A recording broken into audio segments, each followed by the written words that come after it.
Greetings everyone, I am Dr. J and welcome to my review of Hyrule Warriors Age of Calamity.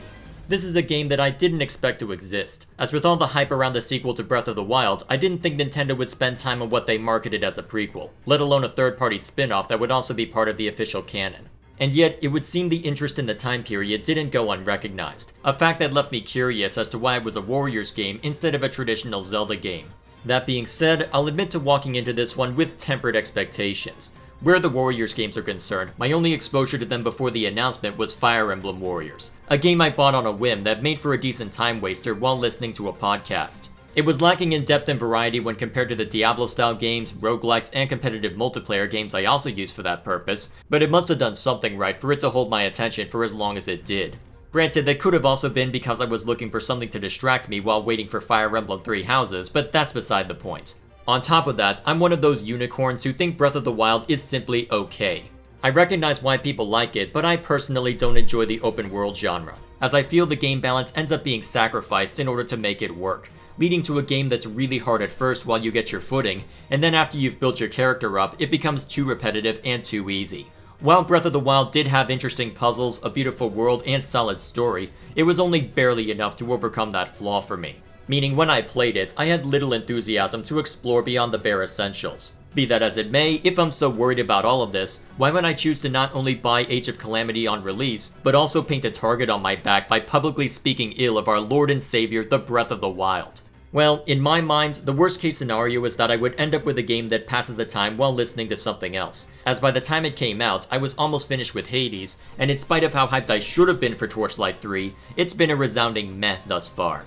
The best case scenario was that it would make up for my biggest story criticism for Breath of the Wild, the fact that many of the interesting characters and story beats are only around in flashbacks. Give us what I thought would be a direct prequel, and suddenly we can play through the events ourselves, fighting with and alongside these interesting characters who we didn't get to see much of otherwise. With all of that in mind, let's talk about whether or not the game was able to impress despite the cynicism with which I approached it. If you've played a Warriors game before, you'll be right at home here. As with previous entries, the focus isn't on taking down every single enemy in sight, but instead to focus more on the macro scale, using what you could call hero units to change the tide through orders or direct action.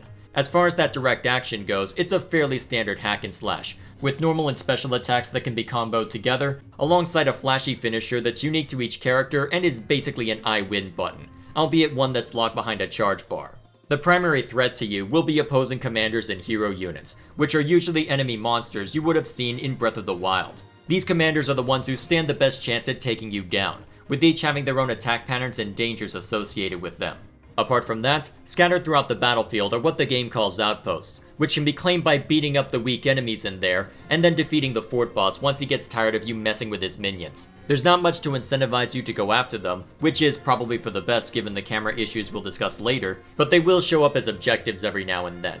And that's pretty much every Warriors game in a nutshell. Take out commanders, capture outposts, maybe complete a specific objective to progress the story, rinse and repeat forever. However, what makes Age of Calamity stand out from other Warriors spin-offs is the sheer dedication it has to taking the game mechanics from Breath of the Wild and making them its own. Instead of the item wheel you had in the first Hyrule Warriors game, you have the Sheikah Slate, which gives you access to bombs, the magnet, the ice block, and the stasis effect, only they've been amped up to fit with the style of a Warriors game. With it, you can do many of the usual tricks you would expect, locking down an object and hitting it a bunch in order to send it flying into an enemy, using bombs to deal direct damage, taking metal objects with the magnet and dropping them on people's heads, or summoning an ice block to claim the high ground. What's great about it is that the Sheikah Slate isn't just a static tool for every character, as everyone can use it in a drastically different manner. For instance, Link's bomb attack throws 4 of them in front of him, with you being able to aim them over a small area, while Mipha abandons all subtlety by having a bunch of them rain down from above. And then you get to Zelda, who instead of using any weapons at all, uses the Sheikah Slate for her standard attacks, and if you use the slate the traditional way, the abilities are rather, interesting.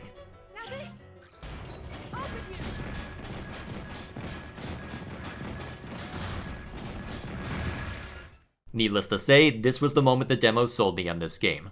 Because of that alone, there's a surprising amount of variety between individual characters, which makes it worth spending time with all of them.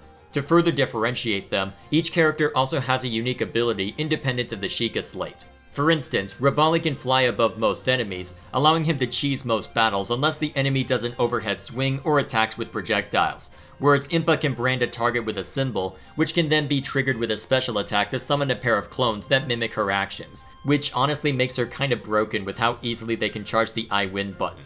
Some of them are more useful than others, as while Mipha can put a geyser on the ground and use it to get airborne, which lets her put out a ton of damage, doing so also makes it impossible to dodge or block attacks, so it's something you can't necessarily use all the time. Also, Link got the short end of the stick with this one, as he gets the bow.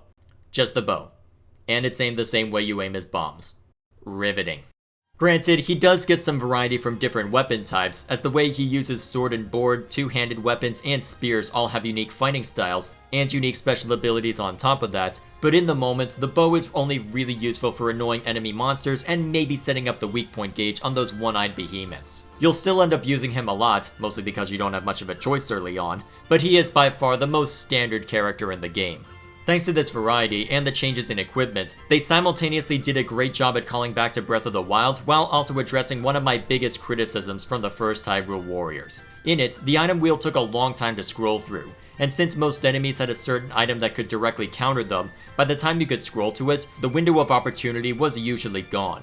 Here though, whenever you're about to use a power from either the Sheikah Slate or from a consumable item wheel we'll discuss later, time slows down to a crawl, allowing you time to choose the power you want, without being under a massive time crunch. Even if that wasn't the case, the fact that each of the powers are bound to one of the main buttons means you can associate a given power with that button, which means the only reason you would mess up is if you get panicky and haven't spent enough time with the game yet.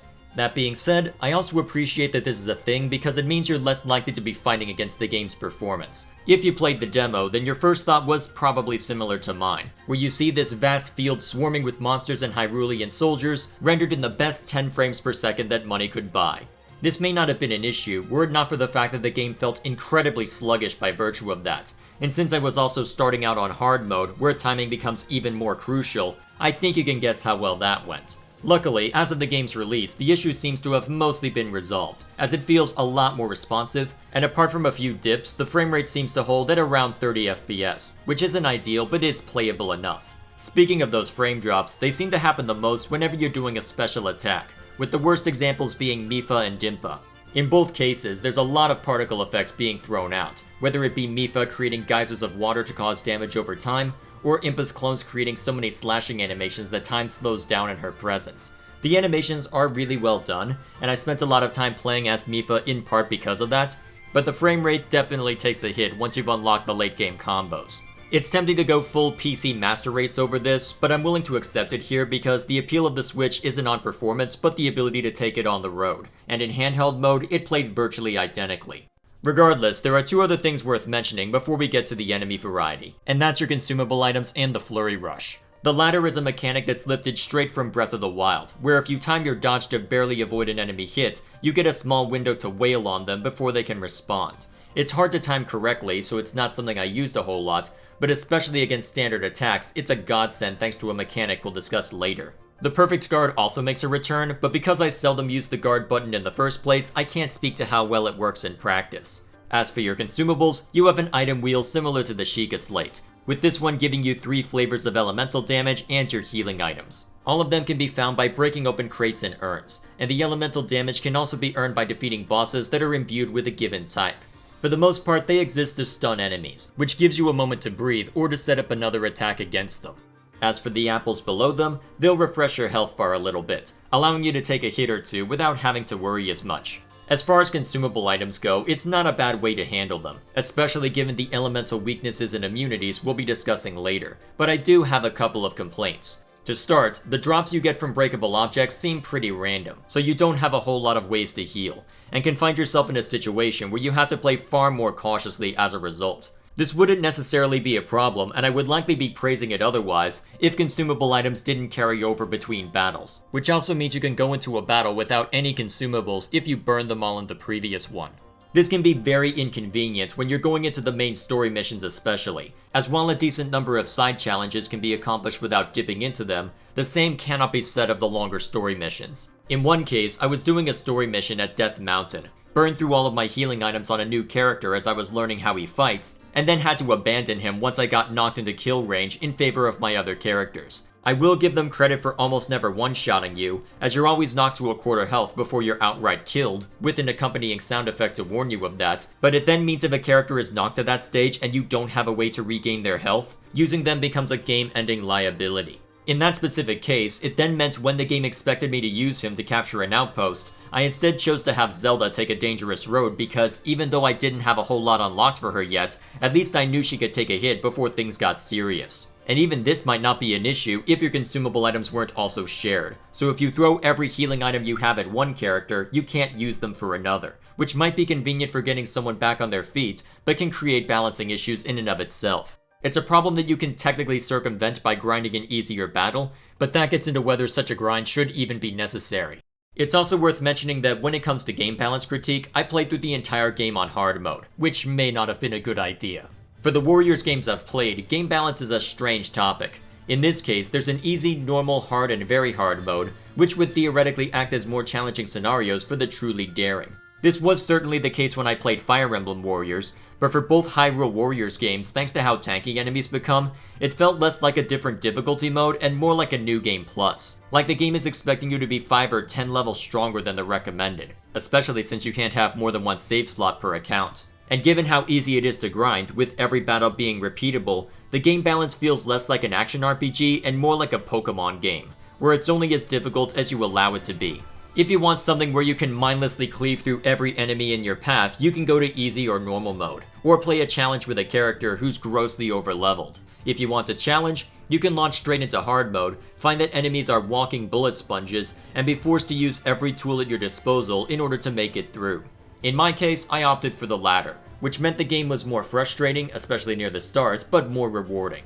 The best examples of this are in the first two battles. In one case, I was up against a group of 3 moblins, which were giving me trouble due to lack of experience and the few times I got more than one of them mad at me, to where it took me a few tries to get the timing right. In another battle, you're up against a guardian, which no matter what you do, will knock you into kill range with one hit. And because of how much health it was granted due to hard mode, it was a grueling fight. However, it forced me to learn the limits of what I could and couldn't get away with, so as far as learning by failing goes, it may not have been as fun in the moments, but it would prove to be instructive in the long run. For most people though, I would recommend going at least through Chapter 1's battles on normal mode to get a handle on things, and if you're not being challenged after that, then ratchet up the difficulty, as that seemed to work pretty well when my brother and I tried out the co-op mode. Before we get into that co-op mode, let's wrap up the combat discussion by talking about the enemy variety. For each boss monster or hero unit, they'll usually have some kind of weaker attack which are harder to dodge but don't hurt very much, as well as stronger attacks that are really punishing but have a long windup. And whenever they're used, you'll also see this gauge appear. Every time you hit them while it's visible, you'll slowly chip away at it, and once you've removed it entirely, you can perform a weak point strike, which acts like the I win button but doesn't do much damage to enemies outside of the one you've just left vulnerable. You can also bring this meter out with Flurry Rush, elemental attacks, your Sheikah Slate powers, the I win button, pretty much anything that isn't a normal or special attack. And in some cases, you can make it easier to chip away at the gauge, such as if you use lightning during a storm, using fire in a grassy field, or using an opposing element against a creature imbued with another.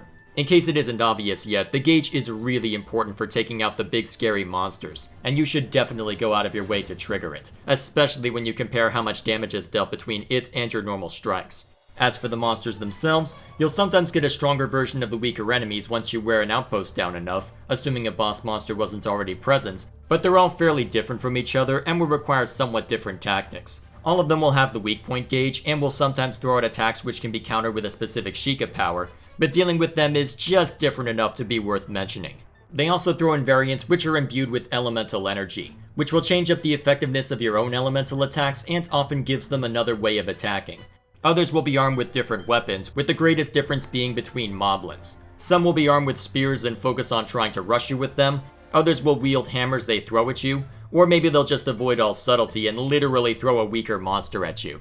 On the whole, the enemy variety isn't spectacular considering the game length, but even on similar looking enemies, the elemental and weapon differences do help them stand out from each other.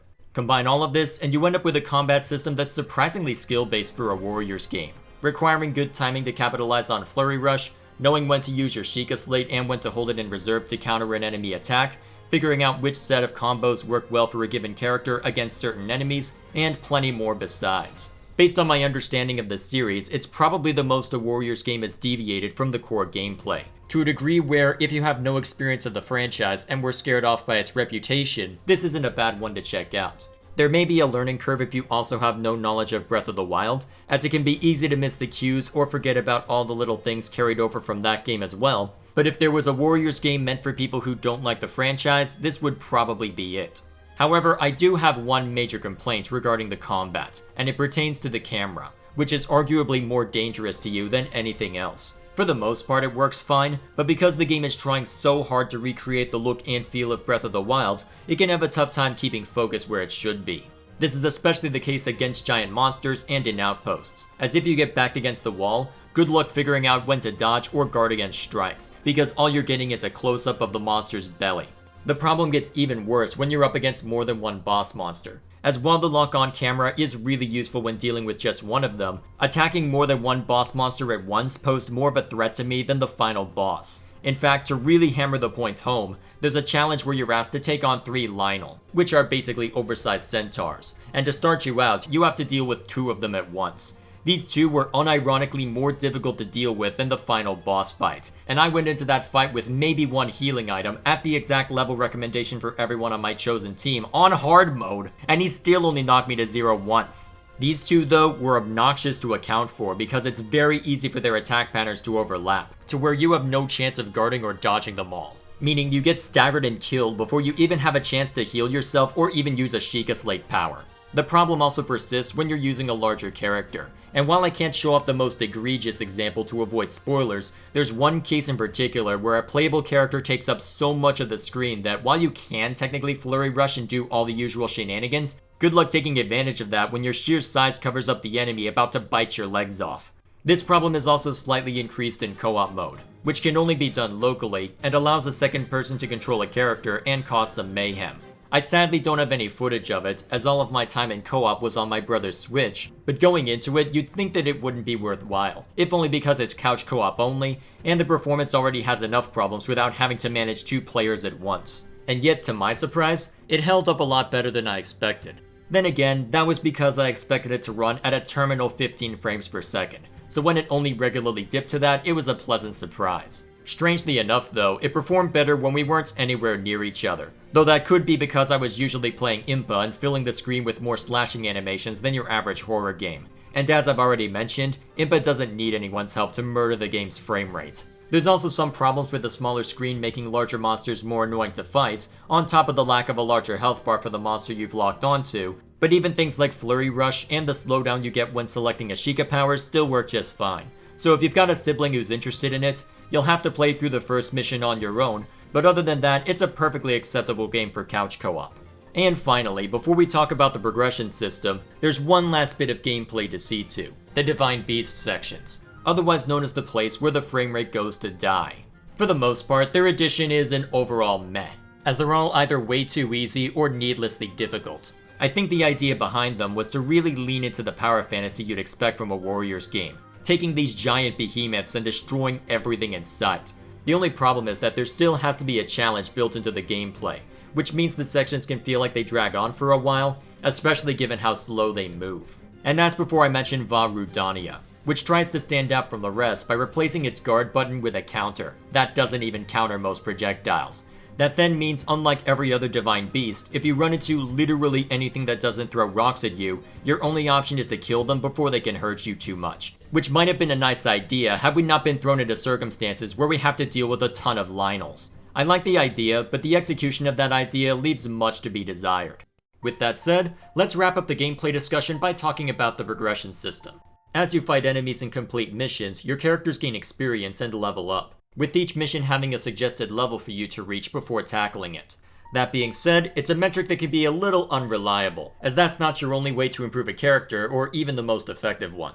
After the first mission, you gain access to a map that will show you the location of pretty much everything, be it main story missions, challenges which offer a smaller, challenge, various merchants we'll discuss later, and tons of other icons that all offer small improvements to your characters. At the end of each battle, you earn rupees, weapons, and materials based on the monsters you've slain, the hidden chests you've found scattered throughout the story missions, or in keeping with the franchise, by using your sword as a lawnmower.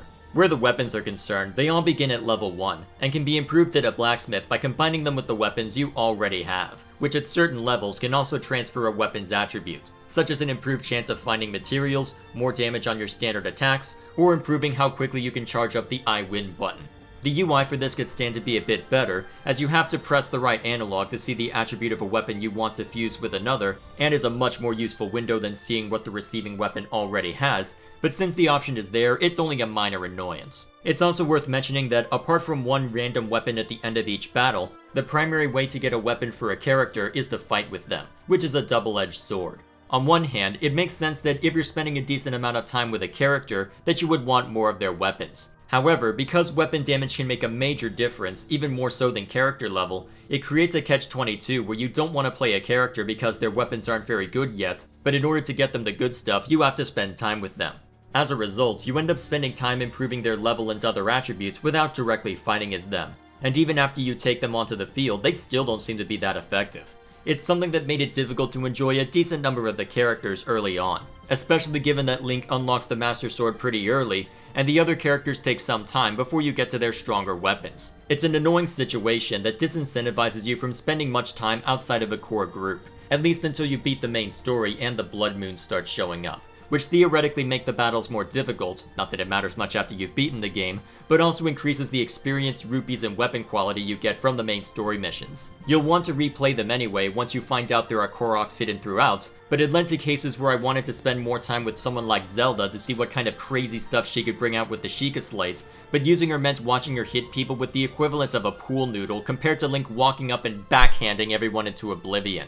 That might have been the point, given Zelda constantly compares her own lack of progress to Link, but since it's not the only case where that happened, I don't know if I believe that.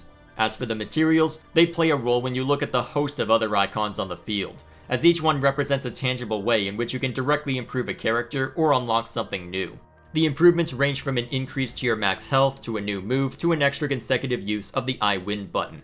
They aren't all strictly necessary in order to complete the game, as I only finished around half of them by the time the main story had wrapped up, but completing all of them will represent a substantial amount of efforts both during and after the story has concluded. Though it may seem tedious at first, given how rare some of the materials are, the game takes a couple of features from Breath of the Wild to make it easier to manage. Not only are there merchants that allow you to buy some of the materials outright, the Sheikah Slate will eventually allow you to highlight specific items and icons you wish to focus on, with the game then telling you exactly where the required materials can be found. This feature is a godsend compared to previous games, as it could sometimes be difficult to find the exact material you were looking for otherwise. Also, if looking at this field is a little too much at once, you can also hit the right and left bumpers to see everything sorted in a traditional menu, which if you ever get overwhelmed can be really helpful.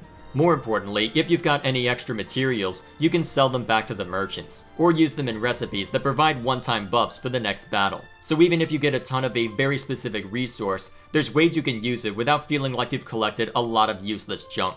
Even so, there is something worth mentioning about the fact that I completed so many upgrades and challenges before the story was finished, because this stands in stark contrast to other Warriors games. At least from my experience, challenges and the like seem more like optional side activities to keep you playing after the credits roll. In this game, however, the recommended level makes it clear at multiple points you will need to either replay main story missions or complete challenges to proceed, which if you just want to see what the story has to offer can be really tedious. The best or maybe worst example of this is after rallying the 4 champions who will pilot the Divine Beasts. You can play the 4 missions in any order you wish, so they all have approximately the same level recommendation.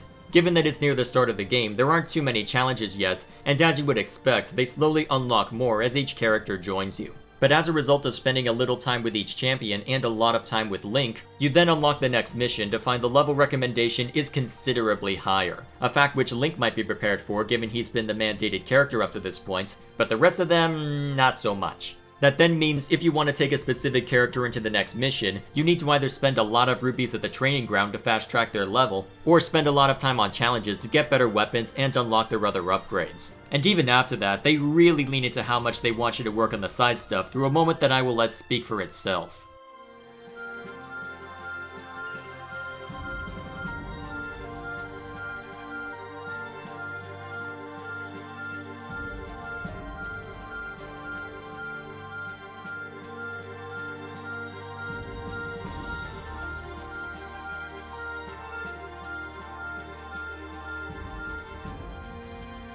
All of this to make up for an 8-level gap between the previous story mission and the next one, when a single challenge completion usually doesn't even level up a single character.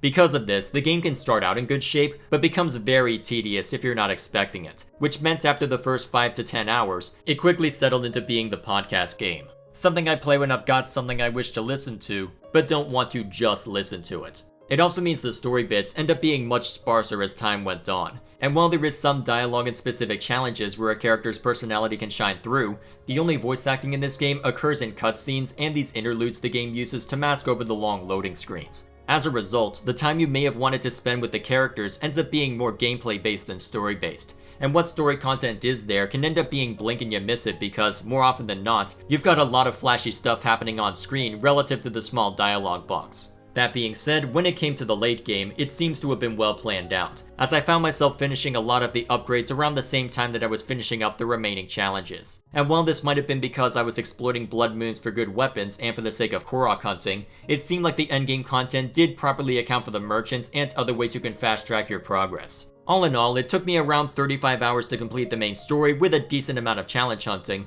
plus around 30 more to 100% the game. It's kinda surprising to me that I was able to go full completionist with this one, at least where the map is concerned, but then again, considering this game was an obsession for the first couple of weeks it came out, I'd say I got my money's worth from this one. That covers everything I have to say about the gameplay, so let's move on to the story and presentation. The game begins as the Great Calamity does, 100 years before the events of Breath of the Wild, as Ganon returns to subjugate the land of Hyrule. However, we do not remain there for long, as if in response to a beacon from Princess Zelda, a small guardian activates. Looking out at this scene, it activates some kind of portal, being followed by some of Calamity Ganon's influence? Spirit? Let's just say shenanigans and call it a day. The scene then shifts to a battle outside of Hyrule Castle, at some point before the Calamity begins, with the Hyrulean army engaging a horde of monsters. This is where we take on the role of Link, then just another soldier, who finds the attendant to Princess Zelda, a young woman named Impa, being pursued by bokoblins. Before Link could reach her, she trips, accidentally throwing the Sheikah Slate forward, and before Link catches it, it appears to activate, causing the miniature Guardian to also activate, and for a mysterious tower to spring up from the ground. After pushing back the attacking force, the story spends the rest of the game focused on the Great Calamity and your efforts to prevent the destruction witnessed by the Guardian. To do this, you'll travel all over Hyrule, recruiting champions who can pilot massive golems called the Divine Beasts, learning more about the Sheikah Slate and the Guardian, and facing off against any who would wish to see the Calamity occur unchallenged. And that's all I can say about the main story thread without spoiling key details. So before we move on to those spoilers, let's talk about how it handles everything else, starting with the characters. This is the part they needed to nail for people to be invested, and it definitely delivers. We don't get as much time with them as you might like, but everyone is very well represented and gets their own little moments to shine. All of them act like you would expect them to, and even in smaller scenes without much going on, there's never a character that's neglected. The best example of this is following a battle, where you have the obligatory moment of Zelda doubting herself. With the Calamity growing ever closer, her power, foretold to be crucial to stopping it, shows no sign of appearing. All while Link has come into his own with the sword that seals the darkness. However, before the thread could carry on for too long, one of the champions steps in, noting how their outward progress doesn't say everything, how both of them are working to rise to whatever challenge is thrown at them, contrasted with an amusing scene of another champion urging Link to make his bowels hate him in the morning. It's a touching moment that perfectly plays off what we know about the characters, to where even if you haven't played Breath of the Wild, you can still appreciate it. And then it's immediately followed up by one of the funniest scenes in the entire game, which I refuse to show because it's just that amusing. Instead, here's a completely different scene where the Guardian has this perfect moment to live up to his title, and then Link steals it from him.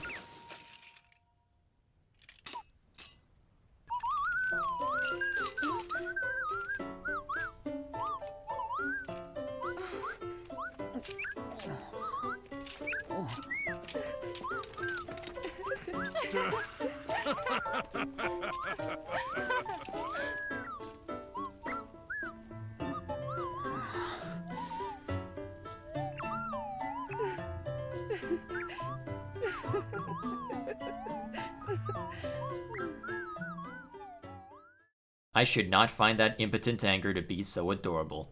Pretty much anytime there are cutscenes in this game, it's always really well done, be it a tense action shot or a quieter moment. To handle all of this, you have solid voice acting, which might not be present for gameplay, but it's really well done when it does appear.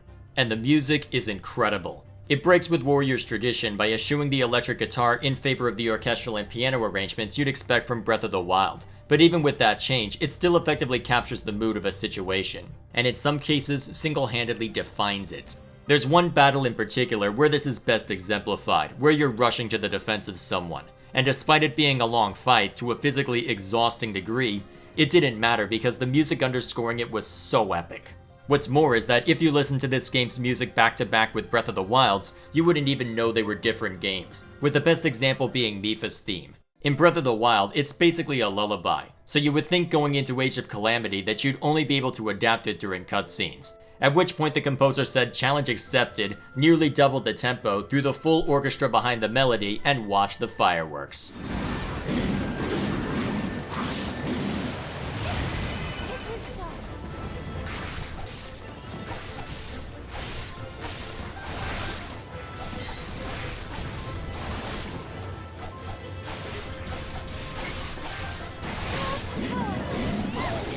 Have I mentioned just how good the presentation is yet? All that remains to mention in that regard are the graphics, which are gorgeous. Part of me wonders if that's the reason why the game's frame rate struggles, as it has to emulate the look of a game which has a lot fewer objects to render at once, but it's honestly impressive how much they've recreated the original game's appearance. And yet, with how well told the story is, it ends up being the weakest part of the game. In theory, it should be relatively simple to pull off. Show the stakes, see the world, present threats consistently enough to justify gameplay and to demonstrate how scary the Calamity is, all while letting the characters carry the day. It technically does that, as I couldn't find a point where someone breaks character, so apart from some details, such as the lack of explanation for how the time travel part works, I should really like it. And yet, there is one aspect that will either make or break this story for you, and which left me very conflicted about it. I hinted to this with how I framed the introduction, but to state it plainly, this game is not a prequel. Saying that might be crossing too far into spoiler territory, but considering that it's something that was obscured in the marketing, I think it's important to at least mention that if you are looking for something that neatly leads into Breath of the Wild, this isn't it. I can't go into any more detail without spoiling it, so if you feel that I've already said too much and are morbidly curious, or if you've played the game and want to hear something more substantial, let's carry on. Otherwise, feel free to use the timestamp on the screen or in the description to skip to the conclusion. It may still be worth your while to go in blind, as you might end up liking the direction the story takes, but for now, let's talk about what it did. So, the game ended on a happy note, with Calamity Ganon defeated in a manner that doesn't leave room for him to re-emerge by the events of Breath of the Wild. As I was playing the game, I was making constant comments about how Breath of the Wild's story was being rewritten across the board. This touching scene with Zelda collapsing in Link's arms out of grief and exhaustion, completely different in this version. This scene where everyone is gathered before the battle, now they're all spread out. The corruption to the divine beasts, beaten back by time travel shenanigans, with the blight Ganon forms proving to be a thorn in your side beyond the divine beasts they were otherwise seen in. Before I got to the ending, I kept saying how the story was being retconned, rewritten, or recontextualized, and yet when I hit the ending, I saw that they were successful. Having prevented the calamity that killed the king and champions, forced Link to rest for 100 years, and had Zelda at odds with Calamity Ganon for that entire time. This wasn't a prequel, so why did the marketing focus so intently on showing us every little line from this game that would hint to that, showing us the four heroes on back foot without showing characters from the future coming to their aid, giving us tidbits like the Zora's leader telling Mipha to return home alive, a fact which isn't fulfilled in Breath of the Wild but will end up happening in this game. They hid the real nature of the game's story. And though there were leaks that accurately stated this, I had stayed away in order to avoid spoilers. Even then, a couple of details slipped through, like the fact that I could eventually play as Sidon and the Guardian, but nothing like this. Because of that, I fully expected some win-in gameplay lose-in cutscene bit to occur, kept waiting for the other shoe to drop, to see their progress undone, but it never happened. I expected a desperate struggle to hold back the worst of the calamity, yet being unable to ultimately affect the outcome. But what I got was a completely different resolution. So why market it like this, and why have the story go in this direction? Honestly, it's hard to say. To answer the first is to make assumptions about the second, so in answer to why they would take the story in this direction, there are a couple of possibilities. For one thing, Warriors games are, generally speaking, focused around power fantasies and wish fulfillment. Regardless of whether it's a mainline entry or spin-off, you're mowing down hundreds, if not thousands of enemies over the course of a battle, with the only threat being the few commanders or boss monsters blocking your path, which may provide a temporary challenge but are usually beaten back in time. As a result, in order to create more gameplay variety, they created a story tailored to that, with characters from the future returning to alter history, Zelda's power awakening when needed so we can feel like a badass with a completely different fighting style, King Rhoam survives so that we can play as him, and even the Yiga clan give up their dispute with the Hyrulean monarchy for the sake of ending the greater threat. None of this would have been possible in the timeline presented to us in Breath of the Wild, so they split the timeline. It would also allow them to avoid something which gamers often look down upon, winning in gameplay but losing in the cutscene.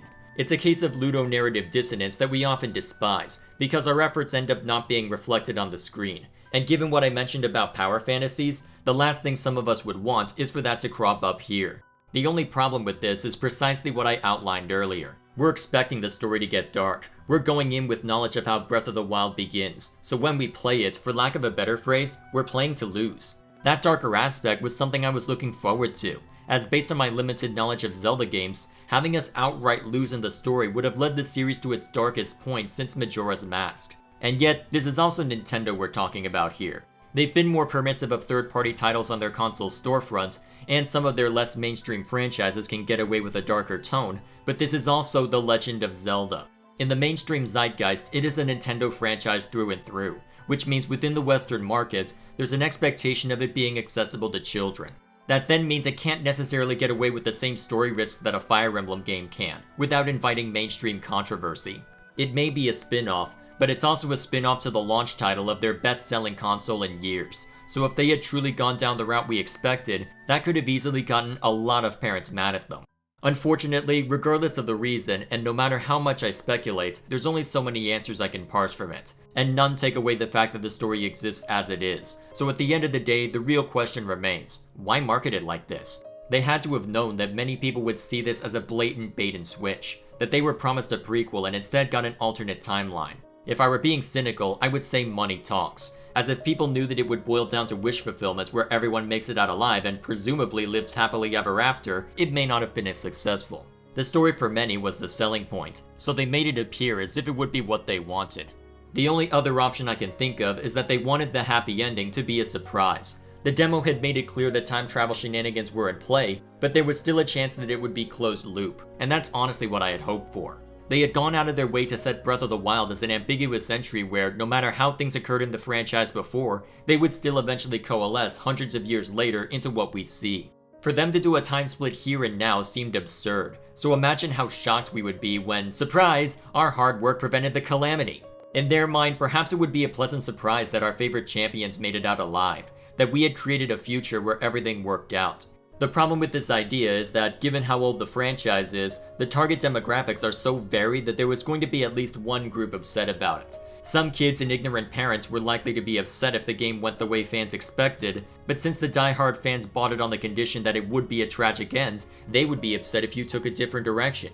No matter what they did, someone would be upset. And in this case, it's my generation of gamers who went in hoping for a good lead-in to Breath of the Wild, and got a straightforward but decent alternate take instead. That being said, there is some consolation that can be taken from this if you were hoping for a darker story, as it is still very well told, and there are certainly moments where they don't pull their punches. Perhaps the most gut-wrenching are when we see Sidon interact with Mipha. Whereas the other time travelers effectively get to spend a day with their distant ancestor / childhood hero, Sidon lived through the Calamity in Breath of the Wild's timeline, which made his dramatic entrance mean a hell of a lot more. No!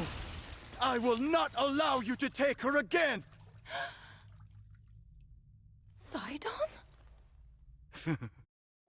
It also means, based on how he responds, that he's bound to return to the Breath of the Wild timeline, which means every moment that we see with him and Mipha is a bittersweet one, which is perfectly reflected in his voice, expression, and body language, as he does his best to maintain a brave and optimistic face even as he knows he'll be returning to a world without her. And taken in isolation, the story is still quite the roller coaster, with some of the most important highs and lows centered around Teriko, the time-traveling guardian. At first, it seems to take an immediate interest in Zelda, a fact which has all of them puzzled but leads to some of the most hilarious and tragic scenes in the entire game. One of them is the point where it gets really upset when Link one-ups him, and I also hinted to the other one, a case where Impa gets snippy with him for no reason, and the resulting bickering is really amusing for all involved, save for the hapless Rivali. Enough! Leave me out of this! If If you must fight, do it elsewhere. Come back here, you whiny little... Oh! Stop it! How asinine. The one time in this game I sympathized with Rivali, and it was over a troublesome teapot and an overactive Impa. But then you get to the tragic moments once the Calamity begins, and starting right off, you have the king's fake-out death.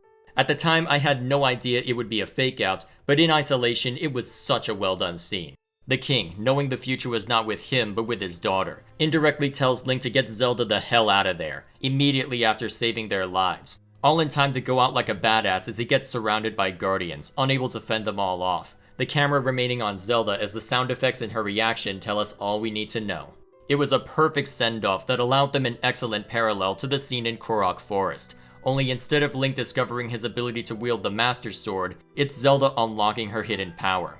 Of course, we had to undercut that impact by making it a fake-out because we're not allowed to feel any sense of sacrifice to hammer home how dangerous the Calamity is, but that's a completely different problem. You also have the replacement for this scene, which is still really heartbreaking. Sure, they may be alive and aren't being actively hunted down, but with that moment to breathe, the reality of what just happened would really sink in. And despite the little Guardian's efforts, it wouldn't mean much to a grieving Zelda. They wouldn't have long to mourn given the time travel shenanigans, but it hit hard when I got to it. Though with all that it did right, the circumstances for how the split occurred really bother me. Time travel isn't an unheard of occurrence within the franchise given Ocarina of Time's existence, though I can't speak to how it works in that game as I have yet to play it. However, the fact that a Guardian is able to engage in time travel, and not just any ordinary Guardian, but one that was built as a toy by a young Princess Zelda, that's stretching the suspension of disbelief a bit.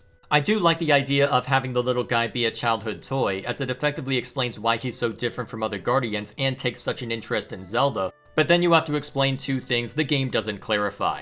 First off, how does Zelda not remember this thing, given that it was her one comfort when her mother died? I know trauma can lead to memory loss, but with how important he was shown to be, would having him be taken away really be enough to suppress those memories? I get that we need it there in order for us to have our sad moment when Calamity Ganon takes hold and forces us to fight him, alongside that somber line of, "You won't leave me too, will you, Teriko?" But considering no one ever seems to die, getting a quest after the main story is over to rebuild him kinda takes away the impact from it. So not only did you create a contrived setup to make that sad moment happen, you then undercut it again by not allowing him to stay dead. Honestly, it's like Suga and the obligatory villain dude are the only ones who are allowed to die. Second, what was the troublesome teapot doing during the main timeline? I get that it's not a problem that Breath of the Wild needs to answer, as it couldn't reasonably do so, but once the sequel comes out, there's going to be a lot of questions to contend with. Was Teriko never made? Because that could have a significant impact on Zelda's interactions with King Rome. Did he simply not activate? Because it's hard to believe that a great Calamity wouldn't accidentally activate him, even if the specific quake we see isn't the one to make him fall out. Even if he weren't knocked off the shelf and the box wasn't left ajar, you'd think an inch of plywood wouldn't be enough to stop a magical signal from traveling to him. Will the four descendants have any memory of being lurched into the alternate timeline? And will that have any effect on the story for Breath of the Wild sequel? I already wasn't sure how said sequel would play out, but now I'm even more hesitant to approach it, because it likely has this game's mess to clean up, when it would have been so much easier to just dovetail into the mainline events and leave these time travel shenanigans as a closed loop. And I think that's what really summarizes the story for me. It's very well made, very well presented, and very well acted. Everyone is behaving as we would expect them to, and the story is mostly internally consistent. However, where the larger narrative is concerned, this game blows a hole right through it and then carelessly starts jumping through, without any concern for the damage caused when it hits the edge. As a self-contained narrative, I can accept it as its own thing even if it does have its problems, but for its ability to affect events outside of it, I can't help but wonder if this really was the best option. Overall, Hyrule Warriors Age of Calamity may not have been the game I was expecting given how the story turned out, but it was still a game that gave its all in replicating the look and feel of Breath of the Wild, to where I've said the name so many times you could probably turn this video into a drinking game. And yet, if you haven't played Breath of the Wild, there's still a lot to like here, with some of the most skill-based combat I've seen from a Warriors game, interesting characters that are fun to learn more about, and plenty of content if you wish to go full completionist. It can certainly become grindy at points, and the camera has trouble keeping track of what it needs to, but as far as time killers go, it's one of the better ones. If you're a fan of The Legend of Zelda and have held off on account of the gameplay, I would encourage you to give it a try, as I suspect that part of the game will end up being the reason you stick around instead of the story. If you're a newcomer to the franchise, this probably isn't the best entry point, as there are some small gaps in the narrative that might seem odd if you aren't already familiar with the story, and there will be a sharp learning curve if you don't know any of the mechanics from either the Warriors franchise or Breath of the Wild. Even then, with how well defined the characters are, I suspect it won't end up mattering, and for someone like me who isn't the biggest fan of the original, Age of Calamity was still a fun romp. It's got its issues with the learning curve and story, but it's still a game I can recommend even if you have only a passing interest in it. With that said, that's all I have for this video. Thank you all for watching. Please like and share this if you find it deserving, and subscribe to this channel for more reviews as well as other content posted on a semi-regular basis. If the timing works out, I'll be able to release this on or near the 35th anniversary of the franchise. Given what was announced in the latest Nintendo Direct, it's unclear how much, if anything, will be announced the day of, but we do at least know there's an expansion pass for this game and a remaster for Skyward Sword heading to Switch. I'm not sure if I'll have time to look at either, given everything else I'd like to look at this year, but I'll definitely be keeping my eyes open for news about Breath of the Wild sequel. It's not my most anticipated game of the year, but if I didn't talk about it after saying how I thought the first game was just okay, I'd never hear the end of it. In the meantime, thank you all once again for watching, let me know what you think in the comments below, and I'll see you all later.